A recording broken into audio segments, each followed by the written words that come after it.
کندهار کې د افغان او پاکستاني ځواکونو ترمنځ د جګړې امکان، دواړه لوري ګوته په ماشه ولاړ دي.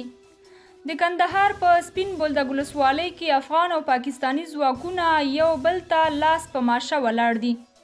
د معلوماتو تر مخه د کندهار د سپین بولدک ولسوالۍ په زاړه کلي کې پاکستاني ځواکونه افغان لوري ته راغوښتي دي او غوښتل یې چې هلته ازغن تار وغځوي.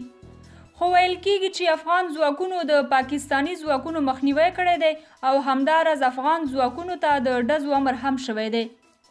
ویل کېږي چې افغان ځواکونه د تیارسۍ په حالت کې دي او په سیمه کې د جګړې امکان هم شته دی.